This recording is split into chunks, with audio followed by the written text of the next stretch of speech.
আমি masters pass, আমি শিক্ষিত, কিন্তু আমার ইসলাম সম্পর্কে ধারণা কম, জীবন বিধান সম্পর্কে ধারণা কম, রিজিক সম্পর্কে ধারণা কম। আমি একদম হুট করে একজনকে খুব 2 4 5টা দুম করে বলে আমি নিজেকে অনেক বড় মনে করলাম। এটা ঠিক না ভাই। যার যেখানে রিজিক আছে আল্লাহ তার সেখানে টেনে নিয়ে যাবে। আপনার জীবন বিধান আপনার জন্মের 50 বছর আগে লিখিত, ভাই সেটা আপনি কীভাবে পরিবর্তন করবেন? আপনি যে অহংকার করতেছেন বা দাম নিচ্ছেন, আল্লাহ আপনার জীবন বিধান 50 বছর আগে, আপনার জন্মের 50 বছর আগে লিখে রাখছেন।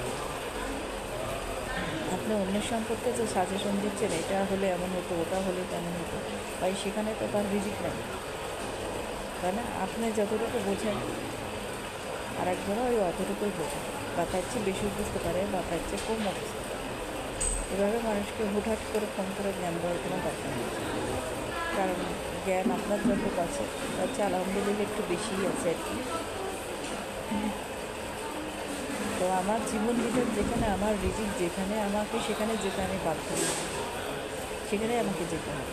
সেটা আপনার ভালো না লাগতে পারে, আপনার অনেক পেশা ভালো না লাগতে পারে, আপনার ডাক্তারি ভালো না লাগতে পারে, আপনার উকিল হওয়া ভালো না লাগতে পারে, আপনার অন্য অনেক কিছু ভালো না লাগতে পারে। আপনার ভালো লাগার সাথে যে কারোর ভালো লাগার সম্পর্ক থাকবে বা স্বাদ থাকবে, সেটার কোনোই কারণ নেই। আপনার ভালো লাগা আপনি অন্য কারোর উপর চাপিয়ে দিতে পারেন না।